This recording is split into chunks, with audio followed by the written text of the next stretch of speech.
Agri info viewers அனைவருக்கும் வணக்கம். இன்னைக்கு நம்ம வீடியோவில் 9 கறவை மாடுகளை வச்சு மாதம் 60,000க்கும் மேலே வருமானம் ஈட்டி அசத்திக்கிட்டு இருக்கிற நம்ம நண்பரை பற்றி தான் பார்க்க வந்திருக்கிறோம். இந்த வீடியோவை ஸ்கிப் பண்ணாமல் பாருங்கள் ஃப்ரெண்ட்ஸ், இதில் நிறைய பயனுள்ள தகவல்கள்லாம் இருக்குது. நீங்கள் வீடியோ பார்த்த கடைசியில் இந்த வீடியோ வந்து பிடிச்சிருந்தா மட்டும் என்னோட சேனலை வந்து சப்ஸ்கிரைப் பண்ணி வச்சுக்கோங்க ஃப்ரெண்ட்ஸ். வாங்க நம்ம வீடியோக்குள்ளே போகலாம். சார் வணக்கம். உங்கள் நேம் என்ன சார்? என் பேர் முருகன் சார். உங்களோட டீட்டெயில்ஸ் கொஞ்சம் சொல்ல முடியுமா? நான் டிப்ளமோ சிவில் முடிச்சிருக்கிறேன். ஓகே, டிப்ளமோ முடிச்சிருக்கீங்களா? ஆமாம். Okay sir. இப்போ இந்த மாடு நீங்கள் எத்தனை வருஷமாக வளர்த்துட்ருக்கீங்க? நான் இப்போ 2.5 வருஷமாக வளர்த்தா இருக்கேன். Okay sir. இதுக்கு முன்னாடி நீங்கள் என்ன பண்ணிட்டு இருந்தீங்க சார்? நான் பெங்களூரில் வேலை பார்த்துட்டு இருந்தேன். என்ன வேலை சார் பார்த்துட்டு இருந்தீங்க? சிவில் இன்ஜினியராக வேலை பார்த்துட்டு இருந்தேன். ஓகே. அங்கே கம்பெனியில் வந்து நைட்டும் பகலமாக வேலை பார்த்து நமக்கு உடல் உழைப்பு தான் அதிகமாக இருக்கும். போதுமான அந்த வருமானம் இல்லை. சரிங்க சார். வருமானம் இருந்தாலும் கூட மற்றவங்களுக்கு தான் ஒரு அடிமையாக வேலை பார்த்துட்டு இருக்கிற மாதிரி இருந்தது. சரி. அதனால் இந்த கொரோனா டயத்துலையும் கொஞ்சம் வேண்டாம், அந்த வேலை வேண்டாம் அப்படின்ட்டு ஊரில் வந்து ஏதாவது பண்ணலாம் அப்படின்னு பார்க்கும்போது, ஓகே, நம்ம அப்பா அம்மா வந்து ஏற்கனவே முன்னாடியே இந்த தொழில் பண்ணிட்டு இருந்தாங்க. மாடு வளர்த்துட்டு இருந்தாங்க. Okay sir. அவங்க குறைவான முறையில் வளர்த்துட்டு இருந்தாங்க. ஓகே. நம்ம சரி அதை எடுத்து பண்ணலாம் அப்படின்னு ஓகே சார் ஆரம்பித்தோம். நீங்கள் ஃபஸ்ட்டு எத்தனை மாடு ஆரம்பிச்சிங்க சார்? நான் முதல்ல ஒரு 4 மாடாக தான் ஆரம்பித்தேன். ஓகே. இப்போ நம்மகிட்ட இருக்குது ஒரு 9 மாடு இருக்குது. 9 மாடு இருக்குது. ஆமாம். Okay sir. ஓகே. இப்போ நீங்கள் வந்து இதுக்கு தீவனத்துக்கெல்லாம் என்ன பண்ணுவீங்க? தீவனம் நம்ம காஞ்ச தீவனங்கள், நாற்று, அந்த கடலைக்குலை, ஓகே, உளுந்தம் போட்டு இது எல்லாமே ரெடி பண்ணி வச்சிருக்கோம். Okay sir. அதில் பச்சை தீவனங்கிறது சோள நாற்று, ஓகே, அந்த நேப்பியருங்கிற கூட அந்த புல் தட்டை. சரிங்க சார். இதெல்லாம் நம்ம எடுத்து வச்சிருக்கிறோம். சரிங்க சார். சரி சரி. உங்களுக்கு இதில் வந்து நல்ல லாபம் கிடைக்குதா? ஆமாம். வெளியே கம்பெனியில் வேலை பார்க்கறத விடையும் இது நல்லா ஃப்ரீடமாக எப்போனாலும் நம்ம வேலை நம்ம எப்போனாலும் இப்போ எப்படியா பார்த்துக்கலாம் அப்படிங்கக்கூடிய ஃப்ரீடமாக தான் இருக்குது. ஓகே. லாபமும் நமக்கு வருமானமும் போதுமான அளவு இருக்குது. நீங்கள் கம்பெனியில் வேலை பார்க்கும்போது எவ்வளோ சம்பளம் வாங்கினீங்கன்னு தெரிஞ்சு? அங்கே 60,000 ரூபா சம்பளம் வாங்கினேன். ஓ, அதுலேருந்து உங்களுக்கு இதில் அதிகமாக கிடைக்குதா? கிடைக்குது. ஓ, சூப்பர். ஒரு ஆவரேஜா அப்படிங்கும்போது நம்ம ஹஸ்பண்ட் ஒய்ஃப் 2 பேருமே வேலை பார்க்குறோம். ஓகே. பார்க்கும்போது அது கம்பெனி பார்க்கறத காட்டிலும் இங்கே அதிகமான வருமானம் வரதான் செய்யுது. ஓ, சரிங்க சார். இப்போ பால் எப்படி நீங்கள் பிச்சு எங்கே அனுப்புறது? பால் நானே பண்ண சென்ட்ரு மாதிரி போட்டு அங்கே பண்ணைக்கு போட்டுட்டு இருக்கோம். ஓகே. இப்போ வெளியே ஒரு ஆள் இப்போ கறக்க வராங்க அப்படின்னா அவங்க ஒரு கமிஷன் எடுத்து அது நமக்கு அந்த லாபகரமாக இருக்காது. அதனால நானே டேரெக்டாக போடுறேன். ஓகே. ஓகே. போடுறதுனால நமக்கு கொஞ்சம் வருமானங்கள் வந்து சரியான முறையில் இருக்குது. சரிங்க சார். சரிங்க சார். இப்போ எத்தனை லிட்டர் பால் சார் கிடைக்குது இந்த 9 மாட்டிலேருந்து உங்களுக்கு? இப்போ ஆவரேஜாக பார்த்தீங்கன்னா 35லேருந்து 40 வரை ஒரு டயத்துக்கு. ஓகே. ஓகே. ஆமாம். அப்போ உங்களுக்கு இப்போ லிட்டருக்கு எவ்வளோ அமௌண்ட் கொடுக்குறது பண்ணையில் வந்து பேட்டு அந்த டிகிரி அடிக்கிறத பொறுத்து ரேட்டு கூடும். ஓகே. அங்கேயும் ஒரு ஆவரேஜ் மினிமம் அப்படின்னு பார்த்துக்கிட்டாக்க ஒரு 40 ரூபா 42 ரூபா அந்த ரேஞ்சில் இருக்கும். நம்ம தனியாக வெளியே விற்கும் அப்படின்னாக்க 50 ரூபா வரை விற்கிறாங்க. Okay sir. ஓகே. இப்போ நம்ம இந்த வீடியோவில் பார்த்துட்டு இருக்கோம்ல, இந்த மாடு நீங்கள் எவ்வளோக்கு வாங்கினீங்க, எப்போ வாங்கினீங்க சார்? இது வாங்கி இப்போ ஒரு 1.5 வருஷம் ஆச்சு. ஓகே. அப்போவே நம்ம ஒரு 45,000 ரூபாய்க்கு வாங்கினோம். ஓ. இப்போ அது சென்னையாக இருக்குது. சரி சரி. இது எத்தனை லிட்டர் பால் கொடுத்துட்டு இருந்துச்சு உங்களுக்கு? இது ஒரு 7 வரை கொடுத்தது இந்த மாடு. ஒரு டைமுக்கா? ஒரு டயத்துக்கு. ஓகே. இப்போ எவ்வளோ சார் கொடுக்குது இதில்? இப்போ 4, 3 அந்த மாதிரி தான். கம்மி ஆகிட்டு, சென்னை ஆகிட்டுல. ஓ, சரிங்க சார். சரி. எப்போ சார் வாங்கினீங்க இந்த மாடு வாங்கினது? இது இப்போ தான் வாங்கினோம். ஓ, சரிங்க சார். சரி. இது எவ்வளோக்கு வாங்கினீங்க? இது குறைவான விலையில தான் கொஞ்சம் கிடைச்சது. ஓகே. எவ்வளோ சார்? இது 35,000 ரூபா. இது எவ்வளோ சார் பால் கிடைக்கிறது? இது 4 லிட்டர் கிடைக்குது. ஒரு டயத்துக்கு 4 லிட்டருக்கு. Okay sir. ஓகே. ஓகே. இந்த மாதிரி மொத்தம் உங்கள்கிட்ட வேற எங்கே சார் கிடக்குமா? இங்கே எல்லா இடத்துலையும் தனித்தனியாக கட்டிருக்கீங்களா? தனித்தனியாக. இதுக்குன்னு தொழுவுக்குள்ளே கட்ட மாட்டீங்களா?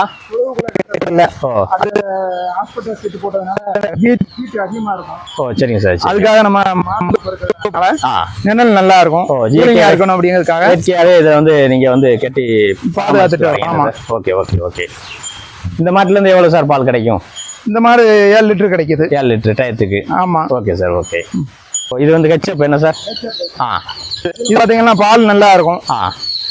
பால் அதிகமாக கொடுக்கறதுனால அது அந்த பேட்டு வந்து கொஞ்சம் கம்மியாக இருக்கும்னு சொல்லுவாங்க. ஓகே. நம்ம அதுக்கு தான் என்ன பண்ணுறதுன்னா அந்த பருத்தி விதை, தவிடு, புண்ணாக்கு அதெல்லாம் அதிகமாக கொடுக்குறோம். ஓகே. இது 10 லிட்டர் 11 லிட்டர் வரை ஒரு டைமுக்கு கூடும். ஓ, சூப்பர். சென்னை ஆயிடுச்சுன்னா எப்படி? சென்னை ஆயிடுச்சுன்னா நமக்கு ஒரு 6-7 மத்த சென்னை வரை 5க்கு குறைவு இல்லாமல் இருக்கும். ஓ, சரிங்க சார். இப்போ உங்களுக்கு அப்படி பால் குறையும் போது உங்களுக்கு அந்த 35 லிட்டர் சொன்னீங்கல்ல, அதில் நான் சொல்கிறது அது வந்து மினிமம் தான். 9 மாட்டில் நமக்கு ஆவரேஜ் வந்து ஒரு டயத்துக்கு 35 to 40 இருக்கும். ஓகே. ஓகே. சரிங்க சார். இது எத்தனை மணிக்கு சார் பால் கறக்க ஆரம்பிப்பீங்க? நான் 6 மணிக்கு கறக்க ஆரம்பிப்பேன். ஓ சரிங்க சார். இப்போ ஈவினிங்கா? சாயங்காலம் 6 மணிக்கு. 6 மணிக்கு. காலையிலேயே 6 மணி தான். ஓ இங்கே உங்களுக்கு ஒரு நாளைக்குன்னா இன்கம் எவ்வளோ சார் கிடைக்கும்? ஒரு நாளைக்குன்னா 1500 ஒரு தேரத்துக்கு. ஓகே, ஒரு நாளைக்கு 3000 ரூபா கிடைக்கும். செலவெல்லாம் எவ்வளோ சார் வரும் இதில்? 40% மாட்டுக்கு கொடுத்துருவோம். 40% கொடுத்துருவோம். Okay sir, okay. அப்போ உங்களுக்கு வந்து இப்போ ஒரு 1000 ரூபா வந்து 1000 ரூபா 1200 நீங்கள் வந்து மாட்டுக்கு செலவு பண்ணிடுவீங்க. செலவு பண்ணிடுவோம். Super sir, okay.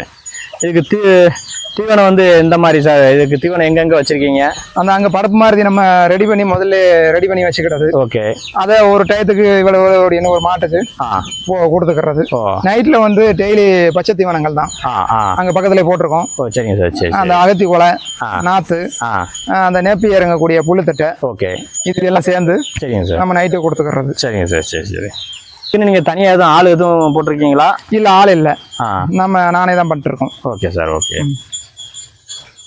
உங்களுக்கு இதுக்குன்னு நீங்க அது ஒதுக்கக்கூடிய டைம் எவ்வளவு நேரம் ஒதுக்குறீங்க? ஒதுக்கக்கூடிய டைம்னாக்க நம்ம ஃபுல்லா பார்த்துட்டே இருக்கிறது இல்ல. ஒரு ஃப்ரீ இப்போ நம்ம வெளியே போனோம் அப்படின்னா அந்த டயத்தை வந்து பால் கறக்கக்கூடியதோ இல்ல மாட்டுக்கு பார்க்கக்கூடியதோ கொஞ்சம் நம்ம டயத்தை ஒதுக்கி வச்சுட்டு காலையில ஒரு 2 மணி நேரம்னா 2 மணி நேரத்துல முடிஞ்சிடும். அதுக்கப்புறமா வேற வேலைக்கு பண்ணிக்கிறது. அதே மாதிரி சாயங்காலம் 2 மணி நேரம் அந்த டயத்தை ஒதுக்கிட்டு மீதி என்ன நம்ம வேலை பார்க்கணுமோ பார்த்துக்கலாம். Okay sir. எவ்வளவு மாடு நீங்க வாங்கலாம்னு நினைச்சிட்டு இருக்கீங்க? என்னுடைய டார்கெட் வந்து ஒரு 60 லிட்டர் ஒரு டேத்துக்கு போகணும் அப்படின்ட்டு. Okay, super. அப்ப நீங்க இதுக்கு இன்னும் எத்தனை மாடு நீங்க வாங்கணும்னு பிளான் பண்ணிருக்கீங்க? இன்னும் ஒரு 2-3 மாடு வாங்கினாக்க ஒரு 60 லிட்டர் வந்துடும். ஹஸ்பண்ட் ஒய்ஃபா பார்த்துட்டு இருக்கும்போது 2 பேருக்குமே ஒரு சம்பளம் கிடைச்சிறது மாதிரி இருக்கும். ஓ சரிங்க சார், சரி சரி. இப்போ நீங்க அந்த ஃபீல்டுக்குள்ள வராங்க பாத்தீங்களா, வந்துட்டு அவங்க வந்து எதனால வந்து சில பேர் வந்து நஷ்டமாகி திரும்ப வெளியே போயிருந்தாங்க. இதுல வந்து அவங்களால நிக்க முடியல. அவங்க எதனால அந்த மாதிரி போறாங்க? இது எதுவும் ரிஸ்க் இருக்குதா, இல்லை ஏதாச்சும் நோய்கள் ஏற்பட வாய்ப்பு இருக்குதா, மாடு இறக்கிறதுக்கான வாய்ப்புகள் ஏதாவது இருக்கா? எதனால சார் அவங்க வெளியே வந்து இதுல இருந்து போறாங்க? இப்போ நம்ம ஊர்லயே பாத்துக்கிட்டீங்கன்னா நிறைய அந்த கால்நடை எல்லாம் மாடு வளர்த்து வந்தாங்க இதுக்கு முன்னாடியே. ஓகே. வரும்போது அவங்க வந்து அது சரியான பராமரிப்பும் கூட கிடையாதுதான். சரியான முறையில தீவனம் கொடுக்கறது இல்ல, தண்ணி காட்டுறது இல்ல. அப்படிங்கும்போது அதனுடைய பால் வந்து கம்மியா இருக்கும். கம்மியா இருக்கிறதுனால இதுல லாபம் இல்லை அப்படின்ட்டு அதை தொழிலை விட்டுதாங்க. Okay sir, okay. அது என்னன்னா ஃபர்ஸ்ட் எடுத்த உடனே ஒரு 2 மாடு 3 மாடு வச்சு பாக்குறாங்க. அது ஒரு வியாபாரி ஊத்தும் போது அவன் ஒரு கமிஷன் எடுத்துட்டு தான் கொடுக்குறாங்க. ஆனா நம்ம வந்து அப்படி பண்றது இல்லை. நம்ம டைரக்டா பண்ணைக்கு போடுறதுனால நமக்கு போதுமான வருமானம் டைரக்டாவே நமக்கு. அவங்க வியாபாரின்னு எடுக்கும்போது 25 ரூபாய் அந்த மாதிரி தான் எடுத்துட்டு இருக்காங்க. நீங்க வந்து டைரக்டா கொடுக்கும்போது 38 இருந்து 40 ரூபாய்க்கு கொடுக்க சொல்லுங்க. 42 ரூபா 42 ரூபா வரைக்கும் போகுது. அதனால சிவில் இன்ஜினியர் முடிச்சுட்டு நீங்க பெங்களூர்ல வேலை பார்த்துட்டு இருந்தப்போ கிடைச்ச சம்பளத்தை விட இதுல உங்களுக்கு நல்லாவே லாபம் கிடைக்குது. நல்லாவே லாபம் கிடைக்குது. நீங்க ஊர்ல இருந்துகிட்டே நான் அந்த சம்பளத்தை வந்து நான் இதுல வருமானமா எடுத்துறதுன்னு சொல்றீங்க. சொல்றேன். அதுதானே சார்? ஆமா. Okay okay, super sir. இந்த ஃபீல்டில் இப்போ ஏற்கனவே இப்போ வளர்த்துக்கிட்டு இருப்பாங்க, ப்ளஸ் இது மாடு வளர்க்கலாம் இல்லைன்னா ஏதாவது ஆடுகள் வளர்க்கலாம் அப்படின்னு சொல்லி இந்த ஃபீல்டுக்குள்ளே வரணும்னு நினச்சிக்கிட்டு இருக்கவங்களுக்கு நீங்கள் என்ன மெசேஜ் சார் கொடுக்க போகிறீங்க? எடுத்த உடனே முதல்ல ஒரு 5 மாடு வாங்கணும் 10 மாடு வாங்கணும் அப்படின்னு பண்ணக்கூடாது. ஓகே. முதல்ல ஒரு 4 மாடு, அதுக்கப்புறமா இருக்க அதை டெவலப் பண்ணணும் அந்த மாடு வளர்ப்ப. ஓகே. 3 மாடு வாங்கும்போது அதில் ஒன்றும் பிரச்சனை ஏதாவது இருக்குதுனாக்கா இமிடியேட்டா அதை சேல்ஸ் பண்ணிட்டு வேற ஒரு நல்ல மாடா தேர்ந்தெடுத்து பண்ணணும். அது வாங்குறதுலயுமே நிறைய உரைகள் இருக்கத்தான் செய்யும். ஓகே. நமக்கு இந்த மடு நோய்னு நிறைய பேர் கொஞ்சம் சொல்லுவாங்க. ஓகே. இந்த மடு நோய்ங்கிறதெல்லாம் நமக்கு வந்தது இல்ல. Okay okay. அது என்னன்னா வெளியே உள்ள கறவை பால் கறக்குறவங்க வியாபாரியா இருக்கிறாங்க. இருக்கும்போது அவங்க அந்த அளவுல சுத்தம் பண்றது கிடையாது. Okay sir, okay. இதனால அந்த கிருமி வந்து ஒரு மாட்டுல இருந்து தொற்று நோய். மாடு பீச்ச வரவங்க வந்து ஒரு மாட்டுல இருக்க கிருமிகள் வந்து அடுத்தவங்க கையை சுத்தம் பண்ணாம வந்ததுனால இன்னொரு மாட்டுல வந்து அவங்க பீச்சும் போது அதோட கிருமி தொற்று ஏற்படுறதுனால அந்த மடு பிரச்சனை வருதுன்னு சொல்றீங்க. அப்படிதான் டாக்டரும் கூட சொல்றாங்க. டாக்டரும் அதான் சொல்றாங்க. அது என்னன்னா ஒவ்வொரு மாட்டுக்கும் கொஞ்சம் முடிஞ்ச அளவு கைய சோப்பு போட்டு தான் அலசணும். அப்படி இல்லைன்னா தண்ணியில நல்லா சுத்தமா அலசிட்டு இன்னொரு மாட்டுக்கு போங்க. Okay sir, okay. அப்படின்னு டாக்டர் ஒரு வந்து அட்வைஸ் சொல்றாங்க. இது வந்து யாருமே சொல்லாத ஒரு புது விஷயத்தை வந்து நீங்க இந்த இதுல வந்து சொல்லியிருக்கீங்க.